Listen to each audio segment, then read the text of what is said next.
आप सभी को जय श्री राम। देखिए, आज वैलेंटाइन डे है और आज यूरोप का तो मुझे पता नहीं, मैं गया हूँ मैं गया नहीं हूँ। लेकिन भारत का ज़रूर पता है कि आज हमारा जो देश का युवा है वो वैलेंटाइन डे विश कर रहा है। कोई मतलब जिससे वो प्यार करता है, प्यार करती है, उसको वैलेंटाइन डे विश हो रहा है। और नहीं मिला तो कोई अपने भाई बहन को ही कर दिया और माता पिता को ही कर दिया। तो आज मैं थोड़ा सा आपको ज्ञान दूंगा कि वैलेंटाइन डे क्यों मनाया जाता है। इतिहास में लेके चलते हैं आपको। देखिए, जब ईसा मसीह का जन्म हुआ था, उनके जन्म से लगभग 200 से 300 साल बाद इटली में एक संत हुए थे जिनका नाम था संत वैलेंटाइन। अब वो क्या करते थे मतलब जो वहाँ के लोग थे इटली के, उनका क्या करते थे, विवाह कराते थे। अच्छा, ठीक है। तो मतलब वो सबसे यही कहते थे कि भैया बिना शादी करे प्यार में मत रहो, ये मत करो, वो मत करो। और जब उनसे किसी ने पूछा कि आपको ये बात मतलब ये वायरस कहाँ से घुस गया, तब उन्होंने कहा मैं ईस्ट के बारे में आजकल पढ़ रहा हूँ। और अगर ईस्ट में आप देखेंगे, यूरोप से ईस्ट में कौन सा देश पड़ता है, तो वो है हिंदुस्तान। अच्छा, तो अब क्या हुआ, अब वो चर्च के पादरी बन गए। जब चर्च के पादरी बन गए तो उन्होंने क्या करा, वो लोगों के विवाह कराने लग गए। जैसे मतलब हमारे यहाँ जैसे विवाह होते हैं, मतलब यही ज्ञान देते थे वो लोगों को कि मतलब बिना शादी के प्यार में मत रहो, ये मत करो, वो मत करो, ऐसा मत करो, ऐसा मत करो, जैसा ईस्ट में होता है वैसा करो, ये करो, वो फलाना करो।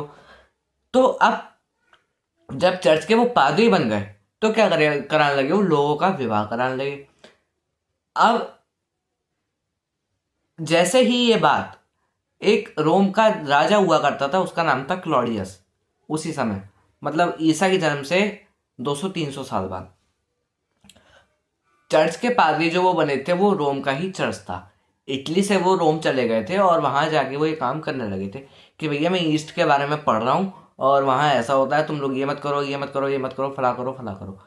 तो चर्च के जब वो पादरी बन गए तो वो विवाह कराने लगे लोगों के। अब क्लॉडियस ने क्या करा, उनको एक दिन बुलाया और वो कहने लगा कि भैया देखो, ये हमारी संस्कृति के खिलाफ है, ये यूरोप की सभ्यता के खिलाफ है, तुम ऐसा क्यों कर रहे हो, ये क्यों कर रहे हो, वो क्यों कर रहे हो, ये तो ईस्ट की सभ्यता ये है वो है।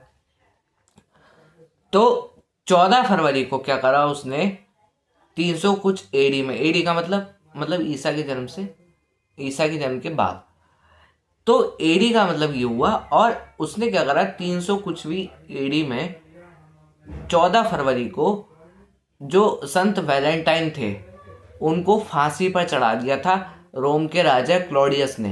क्यों? क्योंकि वो लोगों का विवाह कराता था।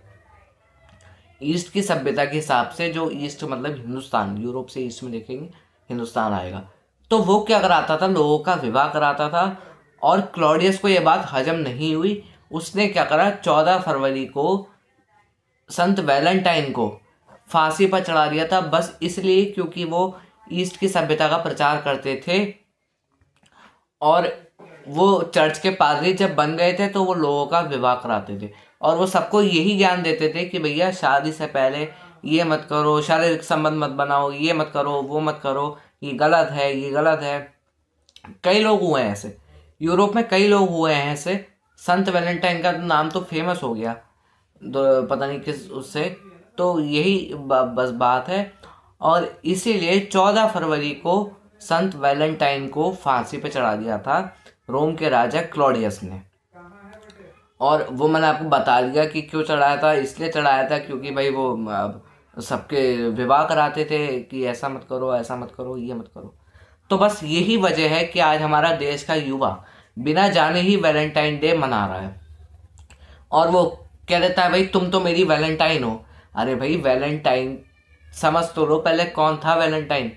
वो जैसे मान लीजिए ए बंदा है, उसने बी से कह दिया कि तुम तो मेरी वैलेंटाइन हो। अरे भाई समझ तो लो वैलेंटाइन था कौन। वैलेंटाइन एक पुरुष था, एक आदमी था जो हिंदुस्तान की संस्कृति का प्रचार करता था। मतलब अर्थ का अनर्थ कुछ भी बना देते हैं हमारे देश में। मैडम का बना देते हैं, वही तो, ये तो हमारी मैडम है। अरे मैडम का मतलब होता है रखेल। क्या तुम्हारी रखेल है वो? मैडम का मतलब होता है रखेल। फ्रांस में कहते हैं, यूरोप में कहते हैं मैडम, क्योंकि वहाँ बिना शादी करे ही सब कुछ हो जाता है, लिव इन रिलेशनशिप चलता है वहाँ। मैडम को कहते हैं भाई ये तो हमारी मैडम है। अरे भैया मैडम का मतलब समझ तो लो। मैडम का मतलब होता है रखेल। वो रखेल थोड़ी है तुम्हारी।